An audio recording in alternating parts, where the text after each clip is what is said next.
안식 후 3일 동안 평안하셨습니까? 화요 기도의 시간에 교회를 찾으신 여러분과 또 각 가정에서 방송으로 예배에 참여하시는 모든 분들을 주님의 이름으로 환영합니다. 오늘 특별히 우리 이동원 성도님이 이 화요일 함께 예배를 드려서 얼마나 반가운지 모르겠습니다. 여러분 좀 큰 박수로 좀 환영해 주시면 감사하겠습니다.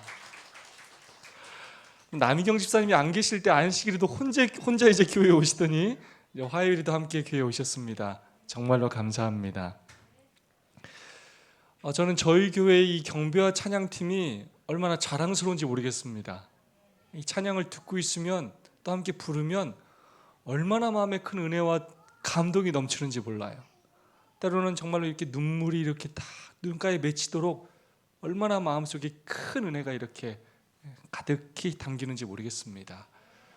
우리 남경임 선생님 말씀해 주신 것처럼 우리에게 이렇게 충성스러운 반주자가 있다는 것, 또 이렇게 감동적으로 찬양을 인도할 수 있는 우리 집사님이 계신 것, 또 팀들이 있는 것, 정말로 감사한 일입니다.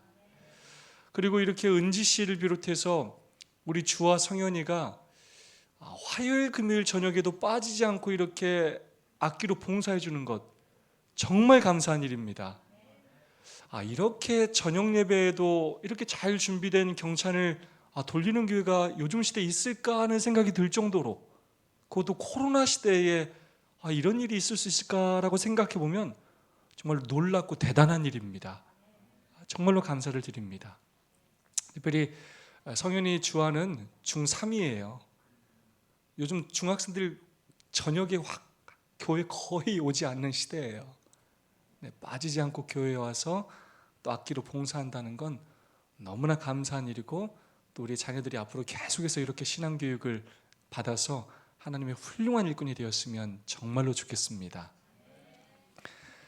화요일 또 금요일 저녁에 교회 오는 것, 특별히 화요일에 교회 오는 것 보통 쉬운 일이 아닙니다.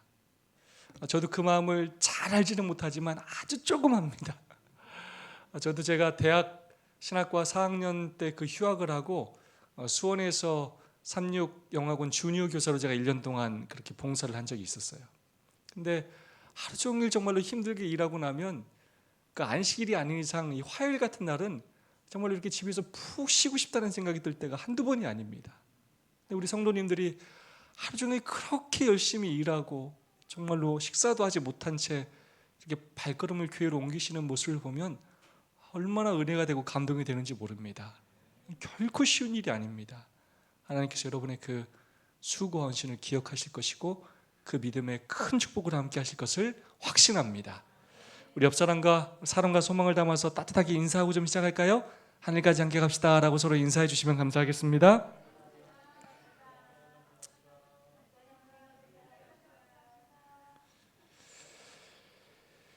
네, 오늘은 예수님의 이적 10번째 말씀을 함께 살펴보도록 하겠습니다. 제목은 한 마리 개가 되는 특권이라는 제목입니다. 함께 하나님의 말씀 마태복음 15장 21절부터 28절까지 말씀을 저와 한번 교독해 보도록 하겠습니다. 예수께서 거기서 나가사 두로와 시돈 지방으로 들어가시니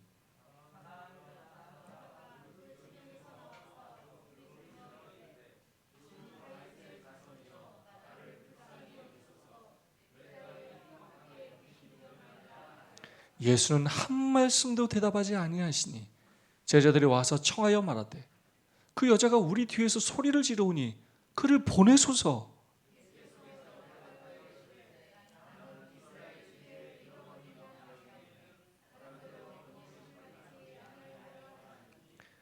여자가 와서 예수께 절하여 이르되 주여 저를 도우소서.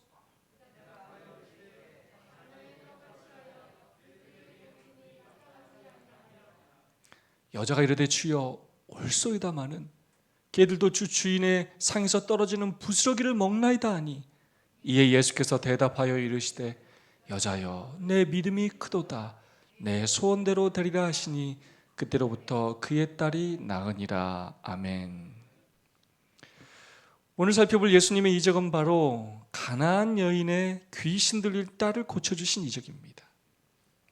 오늘 살펴볼 이적이 특별한 이유는 그 대상이 유대인이 아니라 이방 여인, 가나안 여인이었기 때문입니다.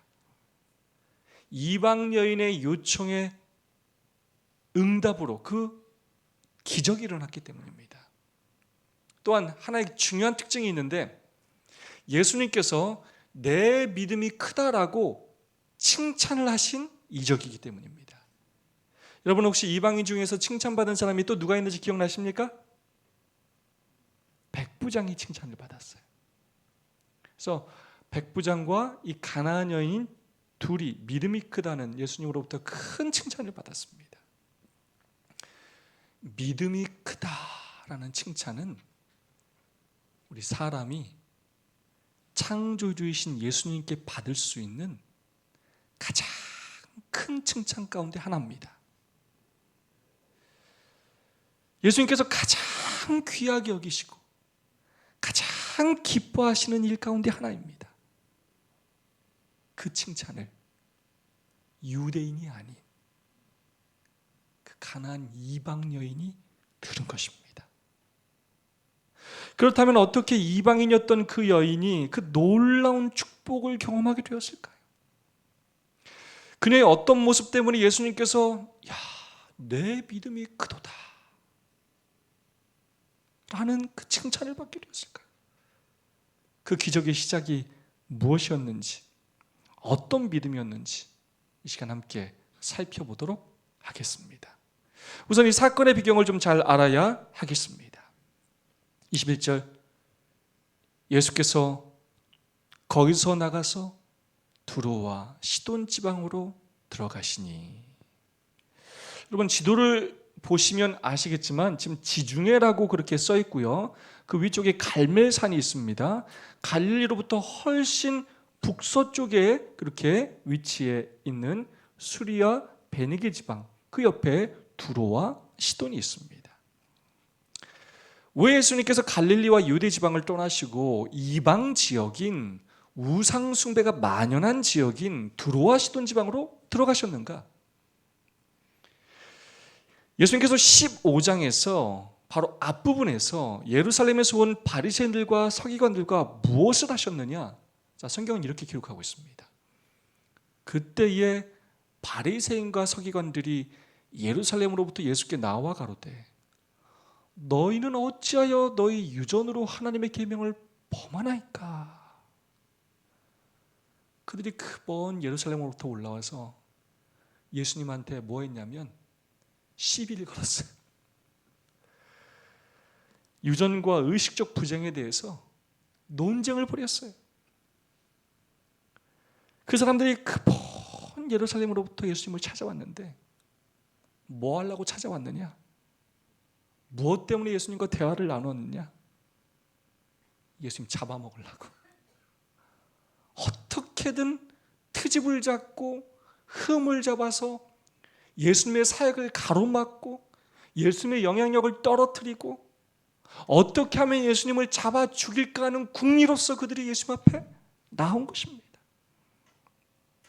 어떻게 해서든지 예수님 힘 빠지게 하고 좌절하고 절망하게 해서 그 사역을 그냥 멈추게 하시기 위하여 찾아온 것입니다.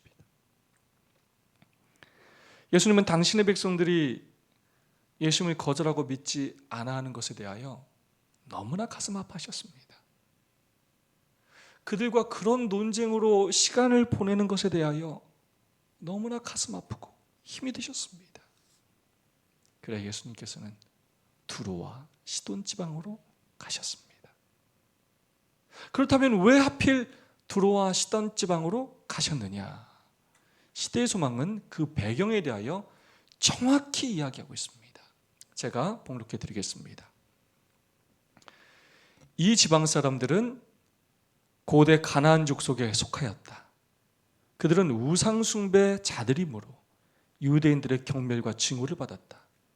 지금 예수께 나온 여인도 이런 부류에 속한 사람이었다. 그 여인은 이방인이었으므로 유대인이 날마다 누리는 혜택을 받지 못하였다. 그곳에는 베니게 사람들 사이에서 살고 있는 유대인들이 많아서 그리스도의 하시는 사업에 대한 소식이 이 지방에도 퍼졌었다. 사람들 중에 더러는 예수의 말씀을 듣고 그 놀라운 이적을 목격한 이도 있었다. 이 여인은 온갖 질병을 고친다고 전하여지는 선지자에 대한 소식을 들었다. 예수의 능력에 대한 이야기를 듣고 그 여인의 마음속에는 희망이 용솟음쳤다. 딸에 대한 지극한 모성애는 그 여인으로 하여금 딸의 사정을 예수께 고할 것을 결심하게 했다. 자기 어려운 사정을 예수께 고하겠다고 단단히 마음먹었다. 그는 틀림없이 그 여인의 자녀를 치유하실 것이다. 그 여인은 이방신들에게서 도움을 구하였으나 아무런 차도도 보지 못하였다. 그래야 그 여인은 이 유대인 교사가 나를 위하여 과연 무엇을 할 수 있겠는가라는 생각을 여러 번 품었다. 그러나 예수께서는 당신께 도움을 청하러 오는 자들의 빈부를 막론하고 온갖 질병을 고쳐주신다는 말씀이 그 여자에게 이르렀다. 그는 유일한 소망을 놓치지 않으리라고 결심하였다. 여러분, 예수님은 먼 두로와 시돈 지역이었지만, 이방 땅 이방 여인이었지만, 당신의 도움을 간절히 기다리고 있는 그 여인이 그곳에 있다는 것을 알고 계셨습니다.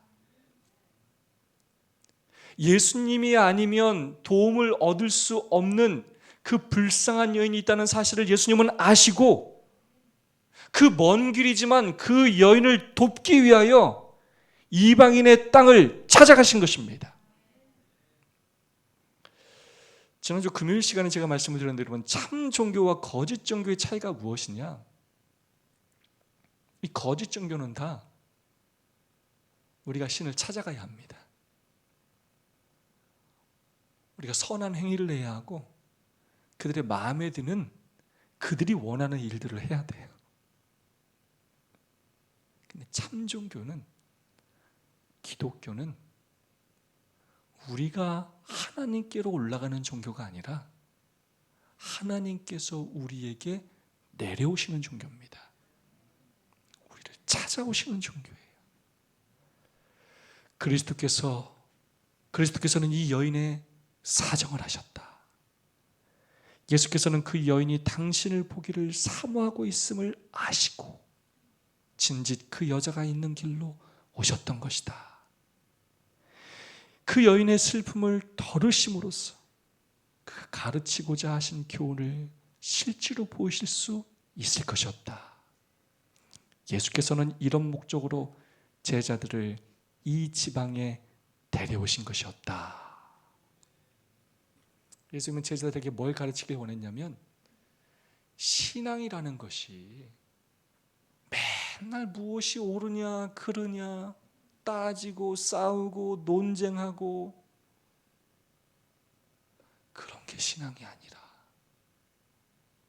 도움이 필요한 사람이 있다면 이방인이든 외국인이든 돈이 있든 없든 상관없이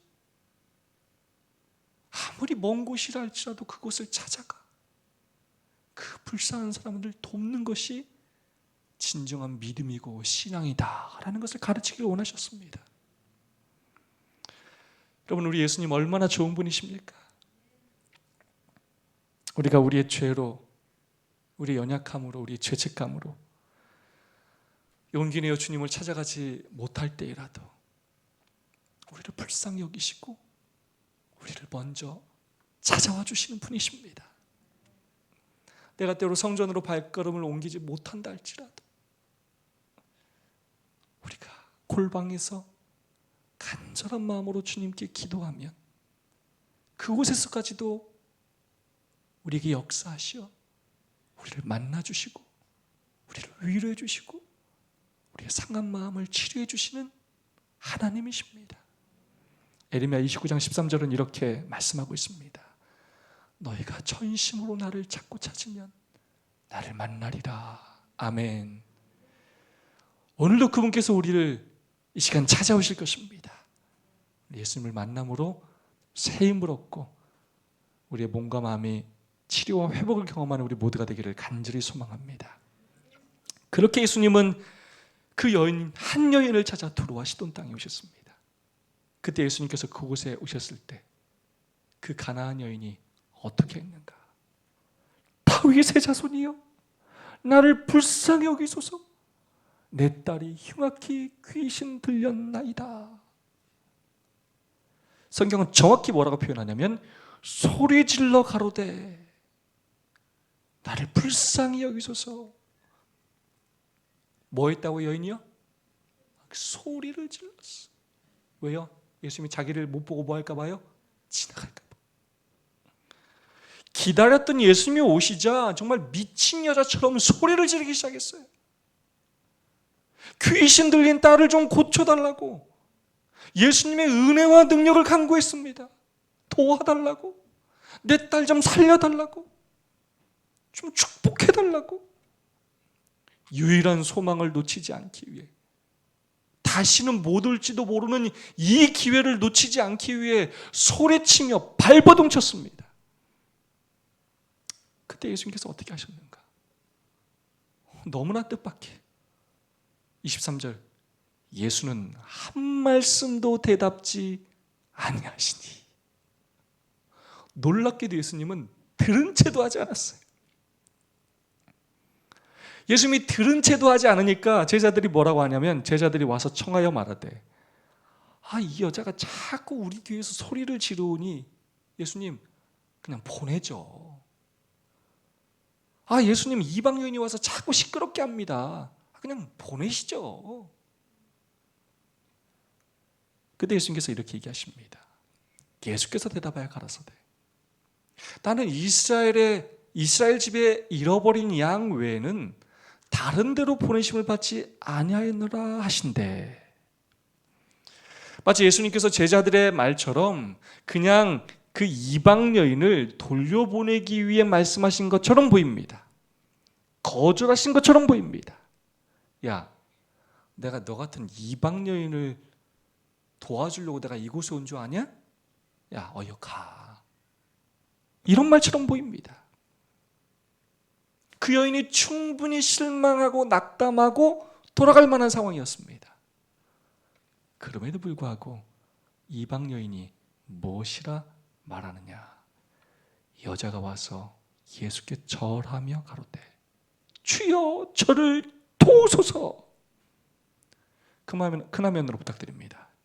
시대의 소망은 이걸 어떻게 표현하냐면, 그 여인은 더욱 큰 열성으로 자기의 사정을 역설하고 그리스도의 발 아래 부복하여 주여 저를 도우소서 부르짖었다. 예수님이 거절하는 듯한 뉘앙스를 취하셨음에도 불구하고 어떻게 했다고요? 더욱 큰 열성으로, 목소리가 줄어들고 주눅 들어서 그냥 이렇게 아이고 쭈삣쭈삣한 게 아니라 더 큰 열성으로 더 소리를 지르며 도움을 부르짖었다는 것입니다. 그때 예수님께서 무엇이라 말씀하시냐? 예수님은 여인이 기대했던 것보다 더 황당한 말씀을 하셔요. 자녀의 떡을 취하여 개들에게 던짐이 마땅치 아니하니라. 이거 좀 잘못 이해하면 이 말은 굉장히 기분 나쁜 말처럼 들릴 수 있는 것이 사실입니다. 유대인들은 이방인들을 정말로, 이 두로와 시돈 사람들을 정말로 개처럼 취급했어요. 유대인들은 이방인들을 정말로 사람 취급을 하지 않아요. 구원이 없다라고 생각했으니까요. 예수님도 그렇게 말씀하신 것처럼 보이지만 사실은 여기에서 이 개라는 말은 헬라어로 퀴온이라는 말인데, 거기에 축소형 어미를 붙여서 퀴나리온이라는 말이 사용되었습니다. 이거는 무슨 말이냐면, 우리 한글로 번역은 개라고 되어 있지만 이건 강아지라는 뜻이 사용되었습니다. 작은 것, 귀여운 것, 사랑스러운 것이라는 뜻이 사용되었습니다. 다르게 말하면, 좀 친밀하게 말하면 아이고 우리 똥강아지, 저는 우리 서진을 아이고 우리 똥강아지 이렇게 표현하는데, 우리가 사랑스러운 걸 말할 때 우리 강아지라고 말하지 않습니까? 이런 느낌으로 이해하시는 것이 좋습니다. 예수님께서 그 여인에게 모멸감을 주기 위하여 사용하신 것이 아닙니다. 그러나 표면적으로 볼 때는 예수님이 그 여인의 요구를 무시하고 거절하고 멸시하는 것처럼 보이는 것이 사실입니다. 그런데 이것은 왜 예수님께서 이렇게 행동하셨냐면, 예수님은 제자들이 행동하는 것처럼 똑같은 태도를 먼저 보이셨어요. 이렇게 하면서 그 여인의 믿음을 시험한 후에 그 여인의 소원을 들어주실 계획이었습니다. 그럼 예수님은 왜 그러셨느냐? 예수님은 이미 두로와 시돈 땅에 올 때부터 그 여인이 어떤 믿음의 사람이었는지를 알고 계셨습니다. 그 여인이 절대로 포기하지 않을 것이라는 것을 알고 있었습니다. 그리고 이걸 통하여 제자들에게 믿음 있는 이방인들이 많이 있고 이방인 가운데도 구원받을 사람이 많다는 것을 가르치시기 위함이었습니다. 그런 이방인들이라 할지라도 그들이 예수님을 진정으로 믿을 때 그들의 기도에도 응답해 주신다는 것을 가르쳐 주시기 위함이었습니다. 다른 사람들이었다면 이런 예수님의 이야기를 듣고 분명 포기했을 것입니다. 그러나 그 여인은 달랐습니다. 주여, 올소이다마는 예수님 맞습니다. 예수님 말씀이 맞아요. 그러나 개들도 있잖아요. 제 주인의 상에서 떨어지기는 그 부스러기를 먹지 않습니까? 예수님, 저에게 그 부스러기라도 주시면 감사하겠습니다. 제가 그걸 먹을 자격은 없지만 떨어지는 부스러기라도 저희한테 주시면 제가 감사히 먹겠습니다. 여러분, 정말 대단한 믿음 아닙니까? 어떻게 이 여인이 이렇게 대답할 수 있었는가? 시대의 소망은 이렇게 기록합니다. 저는 그래서 시대의 소망을, 이건 정말로 성령님의 역사하심 없이는 기록될 수 없는 책이라고 저는 확신해요. 열성이 부족한 강구자의 또라면 이 대답을 듣고 전적으로 낙심하였을 것이다. 그러나 그 여인은 자기의 기회가 왔다는 것을 알았다. 중요한 표현입니다.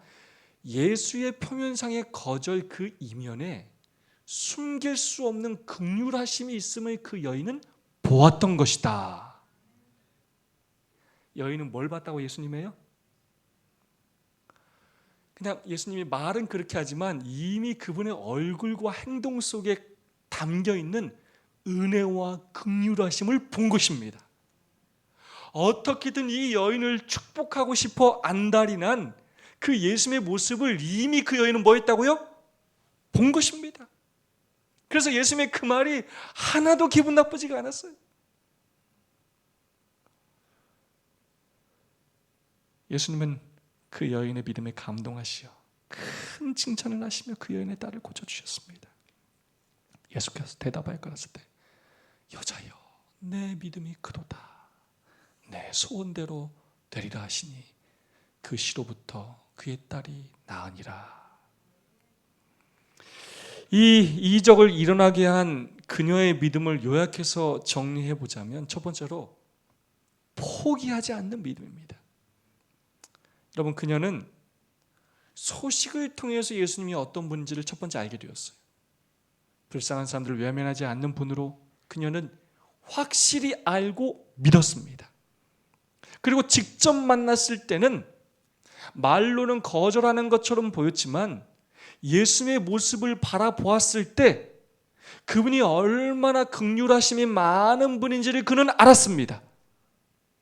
예수님에 대하여 듣고 보고 알았으며 예수님이 어떤 분인지를 그는 진심으로 깨닫게 되었고 그분이 자신을 반드시 축복해 주실 것이라고 믿었습니다.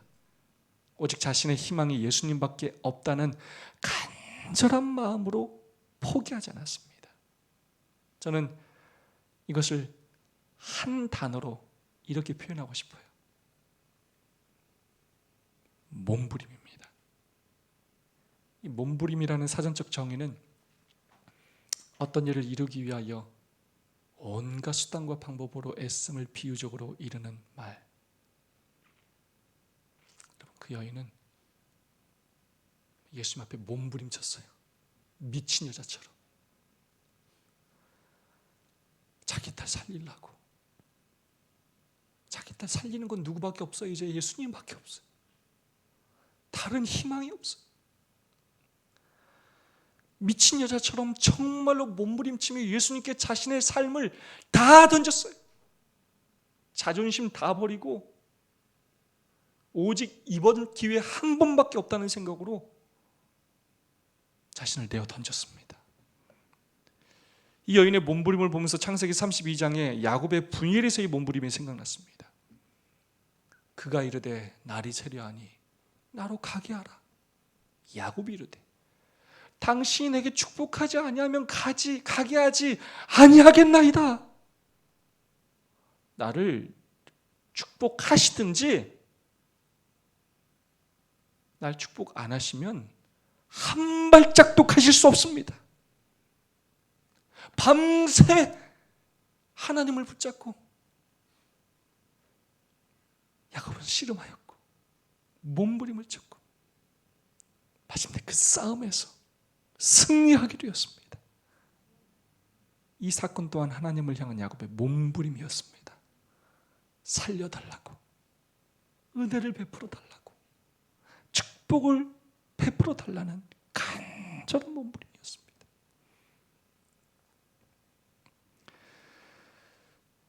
오늘 우리에게 이 가나안 여인과 야곱의 그 몸부림이 필요합니다. 우리 재림교회의 어려운 현실을 볼 때,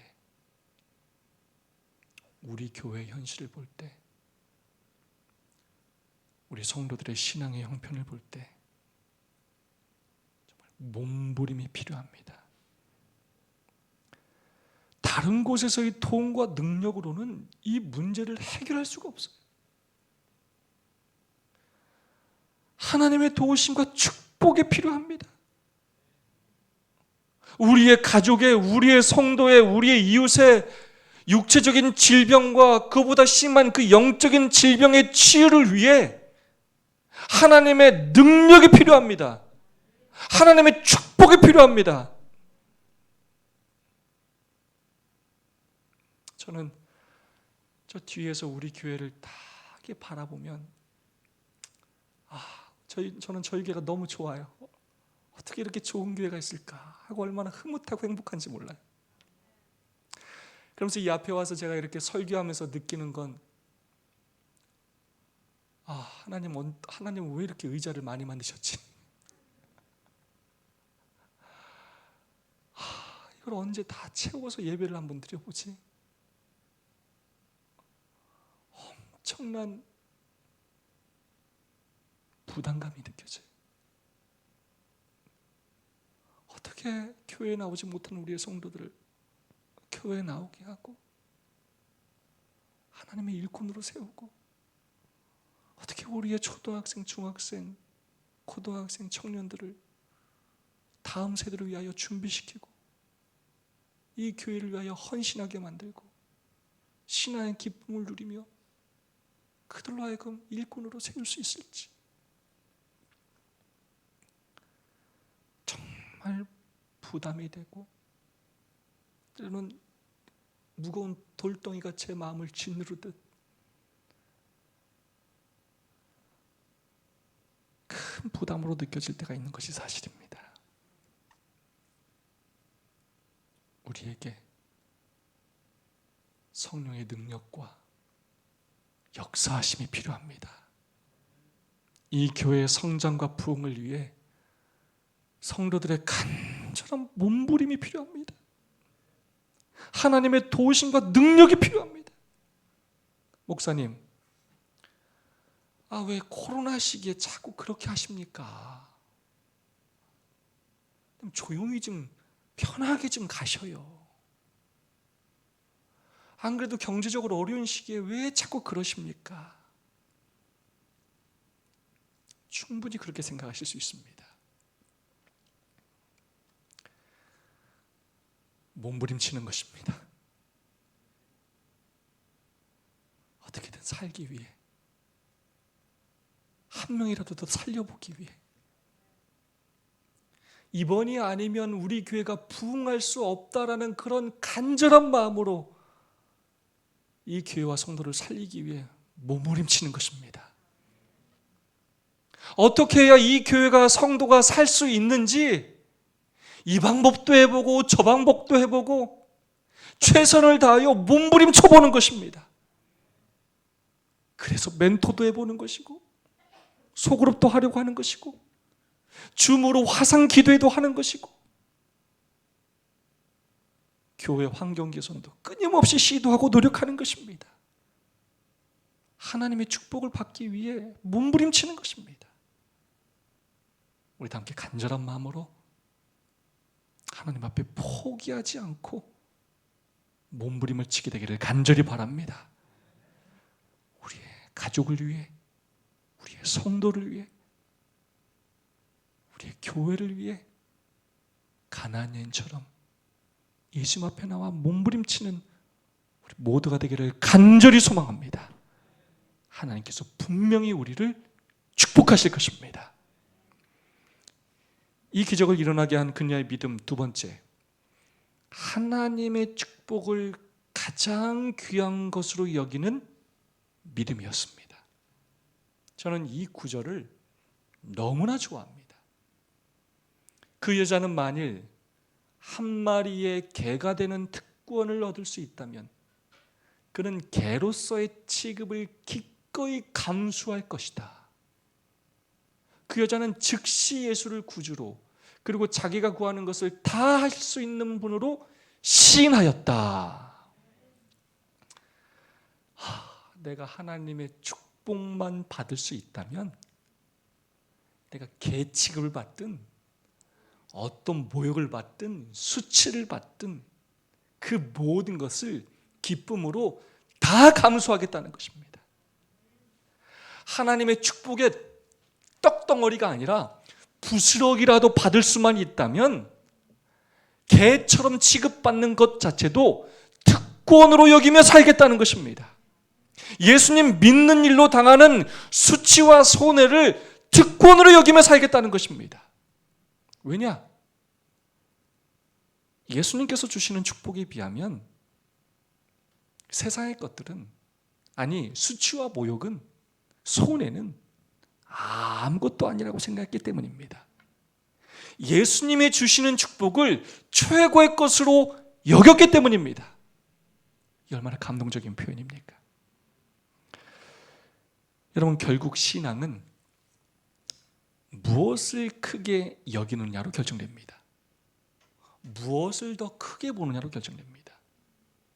세상의 것을 더 크게 보느냐, 하나님의 것을 더 크게 보느냐, 세상의 축복을 더 귀하게 여기느냐, 하나님께서 주시는 축복을 더 귀하게 여기느냐.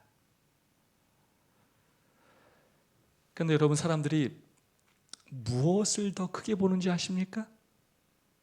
무엇을 더 크게 볼 것 같아요? 자, 무엇을 더 크게 보느냐? 많이 보는 것, 자주 보는 것을 더 크게 보게 됩니다. 끊임없이 이 세상만 바라보고 사는 사람은 이 세상이 굉장히 커 보여요. 그러나 끊임없이 하늘을 바라보고 끊임없이 말씀을 바라보고 끊임없이 하나님을 바라보는 사람은 하나님이 훨씬 더 커 보이는 것입니다. 여러분, 무엇을 바라보시며 사시겠습니까? 하나님의 축복을 인생의 가장 귀한 것으로 여기며 사는 저 여러분이 되시기를 간절히 소망합니다. 우리가 죽을 때 우리의 재산이 아무리 많아도, 우리의 명예가 아무리 높아도, 우리 자식들이 뭐 대기업에 다니고 대단한 연봉을 받아도 하나님께 믿음 없다라는 선고를 듣는다면 우리 인생은 실패한 인생이 되는 것입니다. 예수님을 크게 보심으로 이 교회를 크게 여기시고 하나님 앞에 우리가 함께 헌신하심으로 내 믿음이 크다 라는 그 칭찬을 듣는 저와 여러분이 되기를 간절히 소망합니다. 시편 84편 10절의 말씀 읽고 마치겠습니다. 다 함께 읽어볼까요? 주의 궁정에서 시작. 주의 궁정에서의 한날이 다른 곳에서의 첫날보다 나은즉 악인의 장막의 거함보다 내 하나님 문지기로 있는 것이 좋사오니. 아멘. 이 얼마나 감동적인 고백입니까? 이 고백과 믿음이 저와 여러분의 것이 되기를 진심으로 간절히 바라면서 오늘 말씀을 마치겠습니다.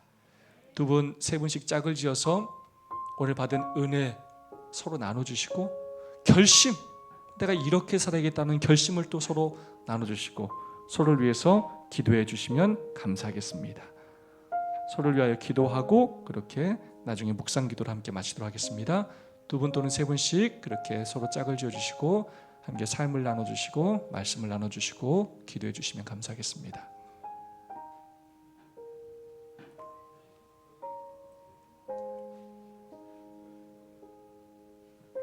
네, 그렇게 여집사님 세 분 하시고요. 우리 김인채 집사님하고 우리 유병 장로님 함께 해주시면 감사하겠습니다.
네, 서로를 위해서 간절한 마음으로 기도해 주시면 감사하겠습니다. 기도 제목 특별히 나눠주시고 함께 기도해 주시면 감사하겠습니다.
함께 묵상 기도하시고 화요 기도에 마치겠습니다.